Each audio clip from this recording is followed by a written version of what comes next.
Okay, so here I've got an example. It's a right angle triangle. And notice, of course, with Pythagoras, we are not dealing with angles. Yeah? For this part of the theorem, we are not dealing with angles, we are dealing only with respect to the triangle, we are not dealing with the triangle's angles. We are more focusing on the sides. Okay, that's what this is about the sides. So what is Pythagoras? So this example is saying, I didn't even give you an instruction, but you can of course see what you need to do here. Is calculate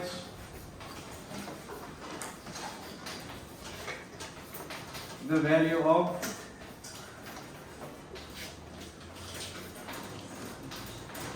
x.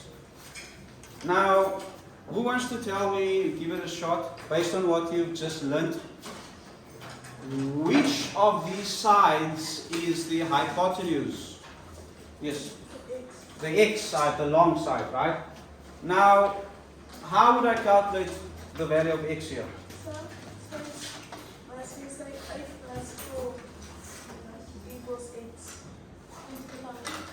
So I'll just hold that thought.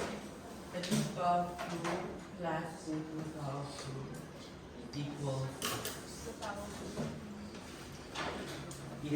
equals No, to the power of 2. Okay, so Jody, again, remember, it's not, the theorem of Pythagoras does not say that in a right angle triangle, the hypotenuse is equal to the sum of the two other sides. No, it does not say that. It says that the square. Jody, are you listening? Jody, you like doing that, no? When an explanation is directed specifically towards something you said, then you don't listen to it. You tune out. You just like, okay. You must pay attention. So, guys, this is important. It is not 8 plus 4 is equal to x. It is 8 to the power of 2, the square of 8, plus the square of 4 is equal to the square of x. What does that mean? If I write it down, the square of 8 plus the square of 4 is equal to the square of x. Okay, so let's go further. What is the square of 8? That's 64. What is the square of 4? 16. 16. Okay, so we now see, once again, we've applied our theorem, and now we're back to doing algebra, solving for x. Can't escape algebra. What is 64 plus 16? 18. 18. So, x squared is equal to 18. Right, have I found my value of x? Have I found the value of x? Yes, sir. Yes. Have I? Yes, sir. Everyone in agreement? Yes. I found the value of x. Yes. Yes? No. Why not? Why have I not found the value of x if you are disagreeing? A random guess. Maybe because it's still to the power. It's still to the power of 2. The instruction asked us to calculate the value of x, not x to the power of 2. So how do I get rid of the power of 2? How do I get this from an x squared to just an x? What must I do? What's the operation that I must perform? Ivanovic. What operation must I perform here to simplify my equation and solve for the unknown?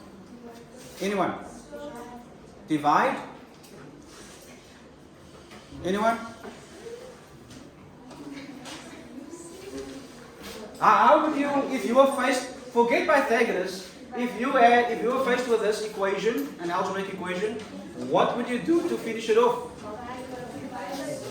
Divide by 2? Yes.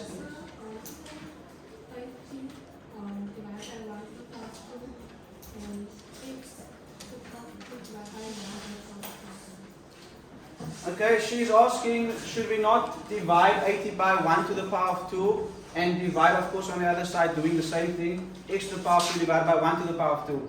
But that would literally keep you here. Nothing happened. Remember, 1 to the power of 2 is just 1 again. 1 to the power of 2 is 1. 1 to the power of a billion is 1. Nothing happens to 1 if you square it or if you raise it to a power. So this will just become 80 over 1, which is 80. That will become x to the power 2 over 1, which is x to the power. So nothing happened. So you must not then divide by 1 to the power of 2. So what must you do? Someone say divide by 2? No. Dividing this by 2 will half it into 40. Dividing that by 2 will not get rid of the square. How do I get rid of the square?